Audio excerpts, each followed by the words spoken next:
Bien, ya estamos acá de regreso en su programa Hoy Mismo. Vamos a la entrevista central. Darwin Caraballo, quien es el director ejecutivo de Acción Empresarial para la Educación. Esto es, por sus siglas se conoce EDUCA. Está en una labor desde hace muchos años interesado en la mejoría, en la solución de los problemas de educación. Saludos, buenos días, don Edwin. Muy buenos días para ustedes, para los televidentes también, que temprano ya están hablando de temas de educación. Usted escuchó nuestros comentarios, que son los comentarios de interés sobre el tema de los libros en educación. Y es bueno iniciar por esa parte. Yo lo voy a hacer de la mejor manera. ¿Qué es lo que pasa con los libros en educación? Bueno, el Ministerio de Educación, con el liderazgo del ministro Hernández, ha optado por una estrategia diferente de entrega y producción de material de libros de texto en su legítimo derecho de poder decidir, tal cual establece la ley, y esto ha desatado una serie de elementos que tienen diferentes dimensiones. Una primera, que ha sido tal vez la que ha tenido más resonancia pública, el conflicto con las editoriales que se han visto afectadas en sus legítimos derechos también de operar en un mercado de libre competencia. Y por otra parte, los aspectos que tienen que ver con los temas técnicos de la entrega oportuna de los materiales de texto al inicio del año escolar y la calidad correspondiente, mínima necesaria para que estos materiales sean utilizables de la mejor manera.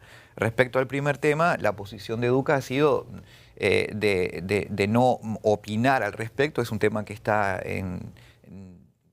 dirimiendo la justicia y eso ya tendremos oportunamente cuáles son las posiciones, ¿verdad? Hay quienes entienden de que el Ministerio de Educación ha incumplido con las normativas vigentes. El Ministerio defiende su posición diciendo de que se han cumplido todos y cada uno de los procesos establecidos en la norma. Eso está entonces a disposición de la justicia para una posición final. En cuanto a la distribución de libros y textos y a la calidad de estos, EDUCA siempre ha insistido que independientemente de quien produzca los libros, lo importante es que lleguen en tiempo y forma para que los estudiantes lo puedan utilizar. Porque en todo esto no podemos olvidarnos que el libro de texto es un medio, como lo son otros, para mejorar los aprendizajes. El Ministerio había garantizado que los libros de texto iban a estar disponibles al inicio del año escolar. Es cierto que estas primeras semanas son de acomodamiento, no podemos todavía llegar a una evaluación definitiva, pero lo cierto es que a los primeros días de clase, más o menos el 11% de los libros totales impresos estaban en proceso de distribución y algo así como el 52% de los libros totales producidos estaban en los canales digitales. Es decir, todavía no se ha logrado cumplir esa meta. Pero, como digo, el año escolar siempre tiene un proceso de acomodamiento, son las semanas que estamos transitando. Será esperar al final de este mes de septiembre para efectivamente evaluar si se ha podido cumplir o no con esa meta. Darwin, primero, se sabe la posición de ustedes, junto con el CONEF, eso público, que cuando el Consejo Nacional de Educación conoció de esta iniciativa, ustedes no la votaron a favor.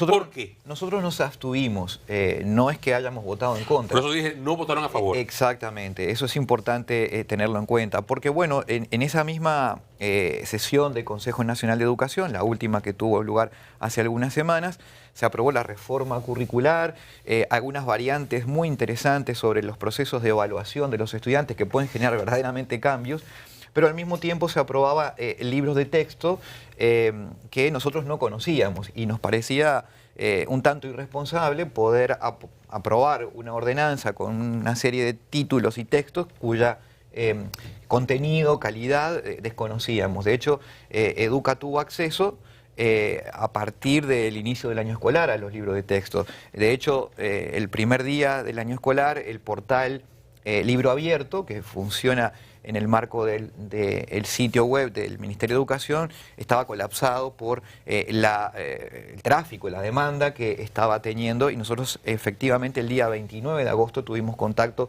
por primera vez con el libro de texto. También es decir que el Ministerio no tiene por qué consultar a EDUCA, nosotros no somos especialistas en producción de libros de texto. Lo que sí somos... Pero, discúlpeme, don Darwin, si se lleva algo a votar, debe de conocerse que se está presentando. Sí, en sí. cualquier consejo, no le voy a decir de educación, en cualquier consejo de una empresa, unos estados financieros, usted tiene que presentarle a los miembros del consejo que van a conocer. Claro, exactamente. Y con el tiempo suficiente como para poder estudiar esos materiales. Nosotros por eso no nos sentíamos cómodos aprobando esa ordenanza sin conocer a profundidad y sin tener lo que hemos solicitado a nuestra red de expertos, un concepto técnico sobre la calidad de los materiales. Lo que nosotros sí, cuando el ministro de Educación planteó esta nueva política en el marco del gabinete presidencial para la educación que el presidente Abinader dirige y que además es una innovación a nivel global, planteamos que en las consultas que hicimos en nuestras redes de expertos a nivel internacional, un periodo de este tipo de producción de literatura, de libros de textos propio, con un diseño adecuado, se toma entre 2 y 4 años. Y advertimos de lo exigente que era una meta en apenas un semestre poder producir casi que 13 millones de libros con un número muy importante de títulos para todos los grados y niveles y áreas del conocimiento del sistema educativo. Usted ha señalado que ustedes no están fijando una postura con el tema del conflicto que ya hay del Ministerio de Educación con las empresas editoras. Sin embargo, parte de la misión fundamental de ustedes es apostar por la calidad educativa. ¿Entienden ustedes que contribuiría a la calidad educativa el hecho de que el Ministerio de Educación esté cada vez asumiendo temas que necesariamente no tienen que ver con esto? Y me explico. Ya vemos transporte, ya vemos el tema de las editoras, de impresoras, de imprimir, no solamente de producir el texto. ¿Esto puede ayudar a la calidad educativa o puede desviar un tanto el tema? No necesariamente quien ejerza el liderazgo en la provisión de un servicio público es lo que determina la calidad. Hay ejemplos muy buenos donde el Estado asume esta política y hay ejemplos muy malos también cuando es el Estado el que asume directamente la provisión de todos los aspectos del servicio público. Y lo mismo para el sector privado, es decir, lo importante es que la calidad del servicio sea adecuado. Y cuando debiera...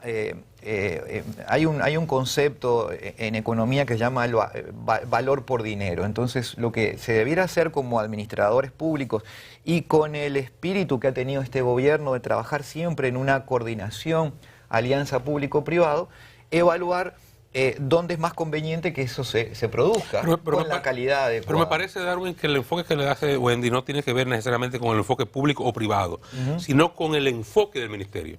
Por ejemplo, y discúlpeme, hace unos años, no recuerdo, creo que fue Alejandrina Germán, siendo ministra, que decía, yo tengo que dedicarle más tiempo a alimentación escolar que a la rectoría del sistema.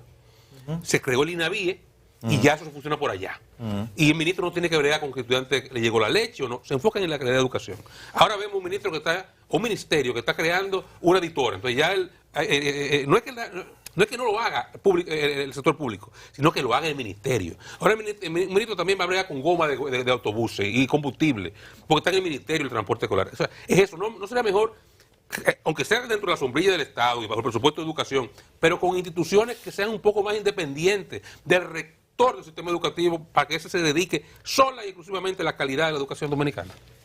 Ese es el enfoque que tú le estabas dando, entiendo yo. Sí, pero yo entiendo también que en realidad esa no es la manera de atender al problema, porque al final del día lo que importa es cómo se dé la calidad del servicio que le llega al estudiante, ya sea en transporte, ya sea en alimentación o sea en el servicio educativo.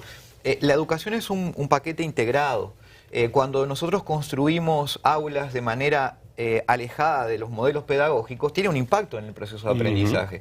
Cuando tú desarrollas un sistema de transporte que no está afín, por ejemplo, con las horas de sueño o la cantidad del tiempo de traslado que tiene que tener un estudiante para poder rendir en el aula luego, también afecta la calidad de los aprendizajes. La educación es un proceso complejo y debiera estar bajo el liderazgo del Ministerio de Educación el enfoque conceptual. Por supuesto, luego la operación puede ir a manos del Estado o del privado. La pregunta es, ¿cuándo lo debe hacer el Estado o cuándo lo debe hacer el privado? Y la respuesta técnica a eso, no ideológica, es aquel que obtenga mayor valor por dinero. Es decir, que la inversión que se hace o que el gasto, si ustedes lo quieren ver así, sea el más eficiente por un lado o por el otro. Si hacerlo por parte del Ministerio de Educación trae beneficios económicos al Estado y al erario público, no únicamente al presupuesto del Ministerio de Educación, observando la economía en su conjunto. Porque si un ministro... Dame un segundito, don Freddy, para el Café Santo Domingo, a nuestro invitado, Café del Bueno. Cafecito Santo Domingo, profesor. Llévele, por cierto, un brindis de café allá, a los editores y al ministro de Educación, a ver si el café crea un clima. Profesor, mire, da la impresión, así, a abuelo de pájaro, como dice, de que el sistema educativo dominicano va de mal en peor. Y uno va viendo de qué pasó el otro ministro, llegó los problemas siguen y se aumentan. ¿Qué se puede hacer para cambiar esa percepción? Bueno, primero decir que no va de mal en peor. Yo creo que no va de mal en peor. Lo que sí es cierto es que hay un hastío, una fatiga de la opinión pública porque el esfuerzo que hace el pueblo dominicano por financiar la educación es tan grande. Doy testimonio de eso. Es tan grande que y los resultados se demoran tanto en llegar o llegan de una manera pírrica, muy pequeña, que evidentemente todos nos preguntamos por qué el efecto de tanto esfuerzo económico no se traduce en mejora de los aprendizajes. En estas semanas se estará por aprobar el presupuesto. Freddy dice que va de mal en peor porque él se le va a llevar de las evaluaciones que hacen los estudiantes. Sí, hoy correcto. tiene peor lectura comprensiva, están peor en matemáticas y en ciencia. Dice las evaluaciones, en todo, En hace todo 15 está años. mal. Pues vamos para atrás. Déjame contarte los datos, porque eso no es del todo cierto. Ok. La última evaluación diagnóstica, que son pruebas verdaderamente profesionales que el Ministerio de Educación produce y que la actual viceministra Ansel Checker produjo y lideró durante los últimos gobiernos, independientemente del color político y del ministro, en lengua, demuestra que hay una mejoría relativa después de la pandemia incluso, contraviniendo muchas de los pronósticos que se estaban haciendo. ¿Qué es una mejoría relativa? Porque el relativo tiene una implicación. Bueno, mira, Mejoría. para ponerte un indicador, en el tercer grado de la educación primaria, antes de pandemia, este dato era de que los estudiantes que aprobaban o que llegaban a un nivel mínimo satisfactorio era el 12%, es decir, 1 de cada 10. Ahora estamos llegando a 1 de cada 4. Todavía falta mucho, pero hay una tendencia positiva y eso es algo muy relevante porque la lectura es, como en Educa nos gusta decir, la madre de todas las competencias. Usted no puede aprender nada más si no sabe leer y escribir. Ahora, en matemática sí hubo una caída estrepitosa después de la pandemia. En el cuarto grado, en el sexto grado de la educación primaria, cuando el estudiante pasó 1000 días ya, 1000 jornadas educativas desde el primer año hasta el sexto grado, es verdad que el punto de partida era muy bajo, era 4.1%, pero ahora, a nivel promedio, público y privado, no alcanza el 1%. Se cayó satisfacción de matemáticas? de nivel mínimo satisfactorio en el área de la matemática. En cuarto grado de la básica. Sexto grado de la educación primaria, cuando los estudiantes acumulan una trayectoria de 1000 jornadas educativas. Ahí hay una verdadera crisis. Esos son los verdaderos problemas de la educación dominicana. Sí. Lo otro es más una cuestión, como yo les digo, que técnicamente se debiera resolver más allá de los conflictos y de las posiciones particulares. Y esos problemas, ustedes hace un momento que usted entiende que hay cosas que pueden llevar a la mejoría de la educación, como evaluaciones que usted señalaba, que se tomaron decisiones en el último consejo. Según su visión particular y que ha visto este proceso durante tantos años, ¿estamos tomando decisiones en el camino de atender esos problemas básicos? Sí, se está en esa decisión, pero no desde ahora, desde hace mucho tiempo. Ahora, el problema no está en las decisiones, sino está en la implementación de esas decisiones. Okay. ¿Dónde estamos fallando en la implementación? En la gerencia, en la gestión, en el día a día, en la acumulación, en el proceso sistemático y acumulativo que es la educación. Por ejemplo, ustedes mencionaban en el bloque anterior, ya apenas comenzando el calendario escolar y con un acuerdo previo entre el sindicato y el Ministerio de Educación, interrupción en muchas zonas del país. Esto es un problema grave para la educación. Pero también lo que ayer, por ejemplo, asistíamos a un curso que está dictando el profesor Javier Sala y Martí a funcionarios públicos de todo el gobierno, más de 400 asistieron allí, y él hablaba de la tiranía de los expertos. Es decir, hoy el conocimiento y la situación de la vida cotidiana avanza a tal velocidad que no hay tal cosa como un experto que sepa y venga a decir qué es lo que hay que hacer. Lo que hay es que experimentar, hay que animarse a ensayar modelos diferentes. En Educa hemos tomado como mantra esa frase que dice: no podemos esperar resultados distintos haciendo siempre lo mismo. Y estamos trabajando silenciosamente con 155 centros en todo el país, tratando de modificar el formato de gestión dentro de la escuela, con los mismos maestros, con los mismos recursos, con las mismas realidades sociales, para que lo que ocurre dentro de la escuela cambie. ¿Qué están viendo? Estamos viendo que es posible, estamos viendo que el cambio es posible, que hay mucho entusiasmo, que los educadores tienen ganas de trabajar, que tienen ganas de cambiar, que no es cierto ese estigma que se ha creado a partir de ciertos comportamientos del sindicato, que los maestros no quieren trabajar, que no quieren ir a su lugar de trabajo. Es todo lo contrario, maestros comprometidos, dedicando tiempo más allá del horario que le pagan, poniendo dinero en su bolsillo incluso para solventar ciertas cosas que no llegan a la escuela. Y ahí está uno de las verdaderas, digamos, flagelos que tiene el sistema. ¿Cuánto de ese presupuesto termina llegando efectivamente al proceso de aprendizaje de los estudiantes? Hay otro tema que uno no sabe si es un tema de percepción o si realmente es así, sobre todo los que no tenemos los hijos en el sistema educativo público.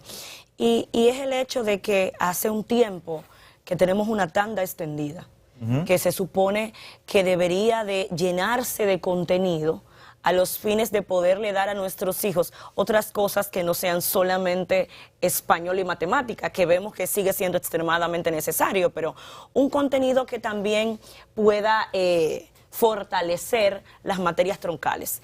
¿Qué está pasando con la tanda extendida? ¿Esa es la realidad o es una percepción? ¿Qué tanto hemos avanzado en tener un contenido adecuado en las horas extra que le hemos dado a la educación? Totalmente de acuerdo con lo que dices. Esa tanda extendida tiene una oportunidad de mejora enorme, porque se ha convertido en una escuela lenta o una escuela doblemente costosa, porque si tú tienes el mismo nivel de desempeño gastando el doble, lo que tú estás haciendo es ganando ineficiencia dentro del sistema. Y eso es de alguna manera lo que está explicando hoy ese incremento en los costos y la constante de un desempeño de nivel bajo en el resto del sistema educativo. Allí hay una oportunidad para mejorar. La escuela extendida es una buena idea.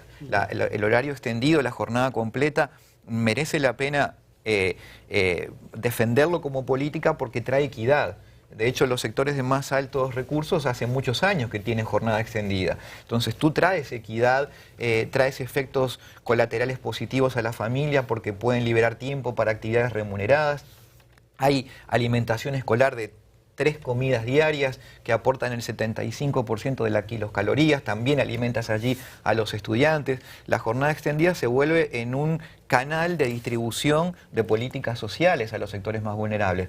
Pero desde el punto de vista educativo tiene mucho para mejorar, y tiene que ver con lo que tú dices. No se trata de más contenido académico, pedagógico, con los niños sentados 8 horas en una silla mirando una pizarra, sino en una propuesta didáctica distinta.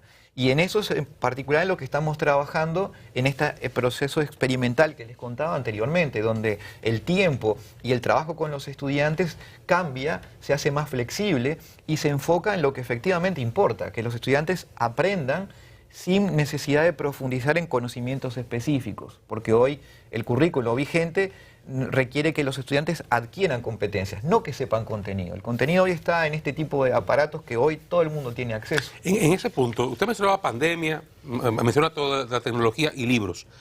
¿Cuál es, digamos, la visión de Educa, y a partir de las experiencias que ustedes tienen, sobre el uso de la tecnología en el proceso educativo?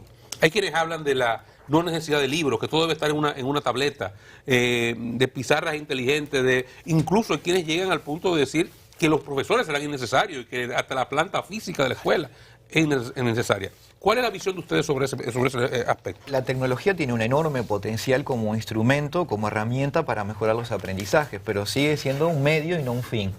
Y por tanto la clave sigue siendo, sobre todo en las edades tempranas, el educador. Al final de cuentas, un buen maestro enseña en cualquier sitio, incluso sin infraestructura. Incluso sin infraestructura. Todo el complemento que le hagamos al proceso educativo de mejores aulas, mejores libros, mejores dispositivos electrónicos, son atributos adicionales. Pero la esencia sigue siendo el proceso entre el adulto que trabaja con el niño, ya no ahora como el que tiene el monopolio del conocimiento, porque eso hoy está abierto al mundo, pero sí el rol del maestro como guía, como facilitador, como detector de talentos. La educación en el mundo evoluciona a una transformación del modelo tradicional que buscaba un producto estándar. Antes se hablaban de los estándares educativos.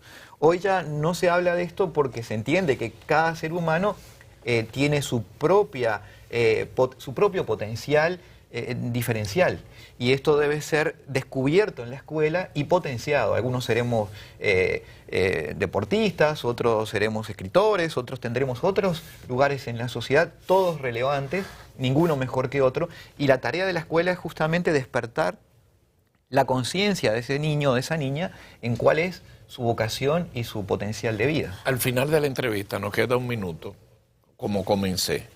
Darwin Caraballo, ¿qué piensa? El tema de los libros, los editorialistas con el ministro de Educación terminarán en los tribunales. ¿Quién soluciona? ¿O eso se embromó? No, yo creo que en esa controversia es importante que la justicia se expida para que... La justicia decidirá. Sí, porque es importante saber que todos los procesos han sido ajustados a las normas. De lo contrario, tendrán que hacerse los ajustes correspondientes. ¿Quién tiene razón? No puedo decirlo porque no soy un especialista en derecho. Gracias. Darwin Caraballo, director ejecutivo de Educa, ha estado con nosotros. Interesante conocer los puntos de vista de esta asociación empresarial, educativa, que tiene sus aportes y que está ahí permanentemente en el sector de educación. Terminamos la jornada de hoy. Nos vemos mañana. Esto es Hoy Mismo. Gracias por su atención.